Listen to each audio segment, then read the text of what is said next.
السلام عليكم ورحمة الله تعالى وبركاته. أعوذ بالله من الشيطان الرجيم. بسم الله الرحمن الرحيم.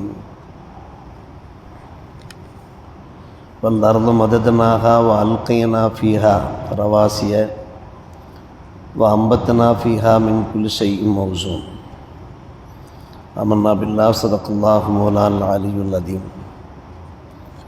சூரத்துல் ஹிஜர் 15ஆம் அத்தியாயத்தினுடைய வசனங்களை நாம் பார்த்து கொண்டிருக்கிறோம், ஓதி கொண்டிருக்கிறோம். ஹிஜர் என்றாலே அதற்கு பல பொருள்கள் இருக்கிறது. தடை என்று பொருள் இருக்கிறது, வெண்புறவி என்று பொருள் இருக்கிறது, கழுத்து சட்டை என்ற பொருள் இருக்கிறது. ஹிஜரை இஸ்மாயில் என்றும் சொல்லுவார்கள். காபா அருகே லாகடம் போன்று ஒரு வளைவான பகுதி இருக்கிறத, அந்த இடத்திற்கு ஹிஜரை இஸ்மாயில் என்றும் சொல்லுவார்கள்.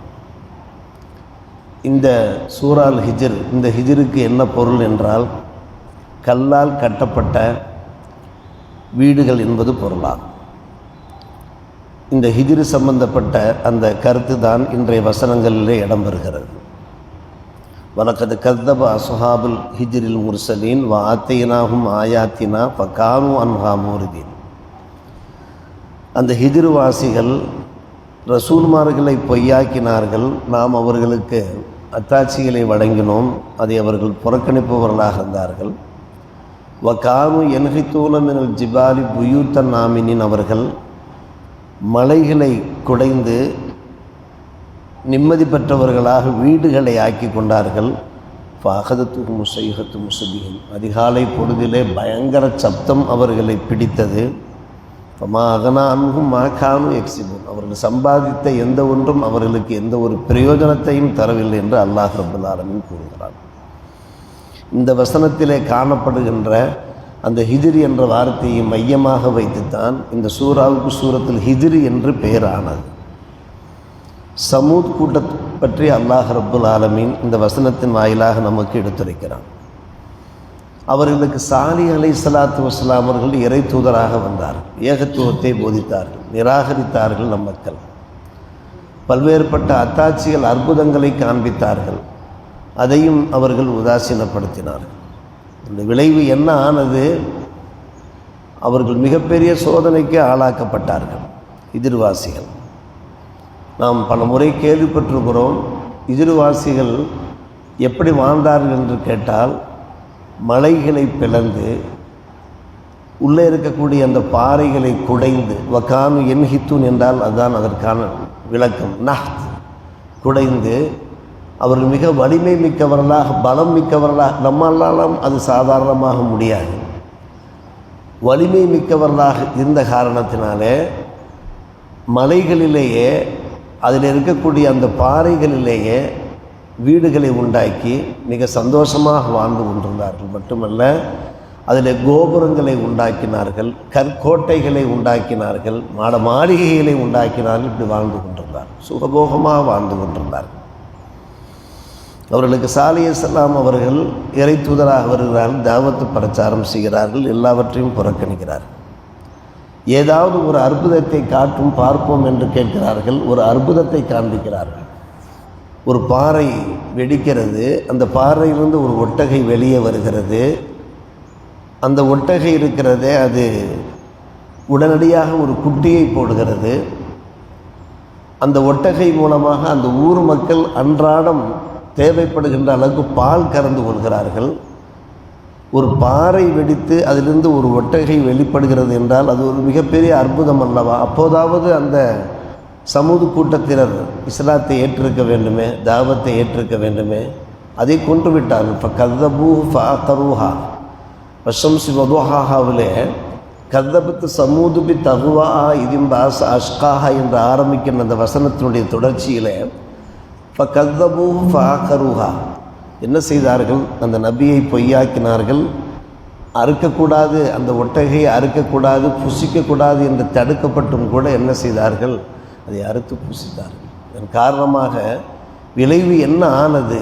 இரவோடு இரவாக அவர்கள் தூங்கி கொண்டிருக்கிறார்கள். அதிகாலையிலே ஒரு மிகப்பெரிய சப்தம் கேட்கிறது, பயங்கர சப்தம். சைஹா என்றாலே பயங்கர சப்தம். அந்த சப்தம் கேட்ட மாத்திரத்திலே பூகம்பம் ஏற்படுகிறது. சமூக கூட்டத்தினருக்கு ஏற்பட்ட ஒரு அதாவு பாருங்கள், ஒரு பூகம்பம் ஏற்படுகிறது. பூகம்பம் ஏற்பட்ட கையோடு அவர்கள் முழந்தாளிட்டு முகம் கவிழ்ந்து ஜடலமாக கிடக்கிறார். எல்லாம் செத்து போய்விட்டார். ஒரு கூட்டமே அழிக்கப்பட்டு விட்டது. சமூக கூட்டத்தினரை பற்றி நாம் பலமுறை சமூக கூட்டத்தினரை பற்றி கேள்விப்பட்டிருப்போம். முழந்தாளிட்டு முகம் கவிழ்ந்து அவர்கள் இறந்து போகிறார்கள் மட்டுமல்ல, அவர்கள் கட்டிய மாளிகைகள் கூட கோபுரங்கள் கற்கோட்டைகள் எல்லாம் சரிந்தன, வீழ்ந்தன. அருமை சகோதரர்களை பெரியவர்களே, இன்றைக்கும் அந்த ஹிஜ்ர்வாசிகள் வாழ்ந்த அந்த பகுதி இன்றைக்கும் இருக்கிறது.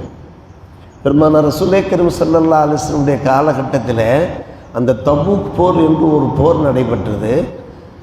அந்த போர் நடைபெறுகிற போது அந்த ஹிஜ்ர்வாசிகள் வாழ்ந்த அந்த ஏரியாவை, அந்த பகுதியை கடந்து நபி அவர்களும் சஹாபிகளும் செல்லுகிறார்கள்.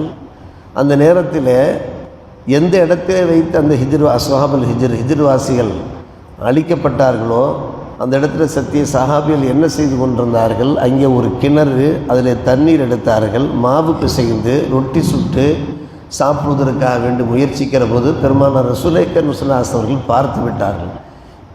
இது அல்லாஹ்வால் சோதிக்கப்பட்ட இடம், இறைவனுடைய முனிவு, அவனுடைய சாபம் இறங்கிய இடம். எனவே இங்கே இருக்கக்கூடிய தண்ணீர் எதையுமே நீங்கள் பயன்படுத்தாதீர்கள், தண்ணீரை குடிக்காதீர்கள், தண்ணீரை நீங்கள் பயன்படுத்தாதீர்கள். நீங்கள் மாவு பிசைந்தீர்களே, அந்த மாவெல்லாம் நீங்கள் வீசிவிடுங்கள். இந்த இடத்தை வெகு சீக்கிரமாக நாம் கடந்து விட வேண்டும். அல்லாஹுடைய அதாபு இறங்கிய இடத்திலே நாம் வெகு நேரம் தங்கியிருக்கக்கூடாது. நமக்கும் அது போன்ற ஒரு சோதனைகள் ஏற்பட்டுவிட வாய்ப்பு இருக்கிறது என்று பெருமானார் ரசூலுல்லாஹி ஸல்லல்லாஹு அலைஹி வஸல்லம் எச்சரிக்கை செய்கிறார்.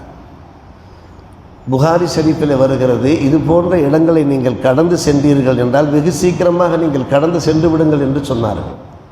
அப்படி கடக்கிற போது நீங்கள் அழுது கொண்டே செல்லுங்கள் என்றார். ஹதீஸ் ஷரீஃபில் வருகிறது. காரணம், அந்த மக்கள் சோதிக்கப்பட்டார்கள், இஸ்லாமிய விரோதிகள் சோதிக்கப்பட்டார்கள், முனிவுக்கு ஆளானார்கள். அது போன்ற ஒரு துன்பம், அது போன்ற ஒரு சோகம் உங்களுக்கு ஏற்பட்டு விடக்கூடாது என்கின்ற கவலையோடு நீங்கள் செல்லுங்கள் என்று சொன்ன பெருமானார் ரசூலுல்லாஹி ஸல்லல்லாஹு அலைஹி வஸல்லம் அவர்கள் ஒட்டகையிலே ஏறி அந்த இடத்தை கடக்கிற போது வேகமாக ஒட்டையை விரட்டி கொண்டு சென்றார்கள் என்று புகாரி ஷரீஃபில் நாம் பார்க்கிறோம். அல்லாஹுடைய அதாபுகள் இறங்குகின்ற இடம்.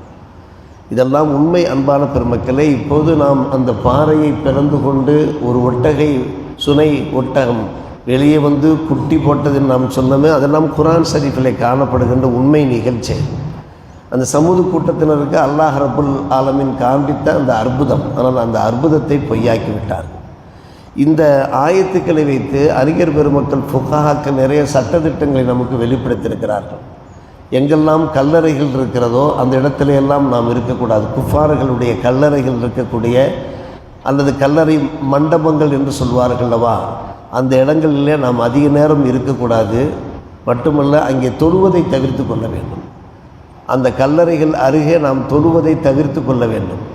கிறித்துவ ஆலயங்களாக இருக்கலாம், அல்லது முஸ்லீம் அல்லாதவருடைய சுடுகாடுகளாக இருக்கலாம், அல்லது இடுகாடுகளாக இருக்கலாம், அவருடைய அடக்க ஸ்தலங்களாக இருக்கலாம்.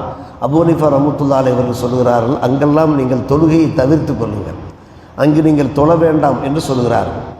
சொல்லப்போனால் முஸ்லீம்களுடைய கபறுகளிலே கூட தொழுவதை தவிர்த்து கொள்ளுங்கள் என்றும் அறிஞர் பெருமக்கள் நமக்கு எடுத்துரைத்திருக்கிறார்கள். தொழுவதற்கு நிறைய இடம் இருக்கிறது. இந்த பூமியையே அல்லாஹ் ரப்பல் ஆலமீன் மஸ்ஜிதாக ஆக்கியிருக்கிறான் என்று பெருமானார் ரசூலுல்லாஹி ஸல்லல்லாஹு அலைஹி வஸல்லம் சொல்லியிருக்கிறார்கள். அந்த பூமி தூய்மையானதாக இருக்கிறது, தஹூராக இருக்கிறது என்று. எங்கே சுத்தமான இடமோ அந்த இடத்துல தொழுது கொள்ளுங்கள் என்றெல்லாம் நாம் இந்த ஆயத்துகளுக்கு கீழே இருக்கக்கூடிய விளக்க உரைகளை நாம் பார்த்து கொண்டிருக்கிறோம். ஆக மொத்தத்தில் அருமை சகோதரர்களே, பெரியவர்களே, அந்த சமூக கூட்டத்தினர் எவ்வளவு பலசாலிகளாக இருந்தார்கள், வலிமை மிக்கவர்களாக இருந்தார்கள். அவருடைய பலம் என்ன ஆனது, அவருடைய பணம் என்ன ஆனது, அவர்கள் கட்டிய அந்த கற்கோட்டைகள் என்ன ஆனன நாம் பார்க்கின்றோம். அப்படியானால் ஒரு மனிதன் அவனுடைய பணத்தை வைத்து அவன் வாழ்கின்ற அந்த மாளிகைகளை வைத்து அவன் உயர்ந்தவன், அவன் சிறந்தவன் என்று நாம் எடை போட்டு விட முடியாது. மாறாக அவனிடத்தில் இருக்கக்கூடிய இறை அச்சம், இஹ்லாஸான வாழ்க்கை, பரிசுத்தமான வாழ்க்கை, இதுதான் அன்பான பெருமக்களே அல்லாஹ்விடத்தில் மிகவும் கண்ணியத்துக்குரிய ஒரு விஷயம். என்பதை காரணம் சமூக கூட்டத்தினர் அழிக்கப்பட்டதற்கு காரணமே அவரிடத்திலிருந்து அந்த இருமாப்பு தான் காரணம், அவரிடத்திலிருந்து அந்த அகபாவம் தான் காரணம். அல்லாஹ் ரப்புல் ஆலமீன் நமக்கு அந்த வசனத்தை முடிக்கிற போது எப்படி முடிக்கிறான்? ஃபமாகனான்கும் மா காமு எக்ஸிபுன், அவர்கள் சம்பாதித்த ஒன்றும் அவர்களுக்கு எந்த ஒரு பயனையும் தரவில்லையே என்கிறான் அல்லாஹ் ரப்புல் ஆலமீன். இவ்வளவு பெரிய பலசாலிகளாக இருந்தார்கள், கற்கோட்டையெல்லாம் கட்டினார்கள், எந்த ஒன்றும் அவர்களுக்கு பயனளிக்கவில்லை, எல்லாமே சரிந்து விட்டனவே, இடிந்து விட்டனவே, சென்று விட்டனவே என்று அல்லாஹ் சொல்வதன் மூலமாக நாம் நம்மை சுய பரிசோதனை செய்கிறோம். அல்லாஹுக்கு நெருக்கமானவர்களாக இறையச்சத்தோடு வாழ்வதற்கு பெரும் முயற்சி எடுத்துக்கொள்வோம். வல்ல ரப்புல் ஆலமீன் நம் எல்லோருக்கும் நல்ல புரிவானாக. வாஹிர் தாவரான அல்ஹம்துலில்லாஹி ரப்பில் ஆலமீன்.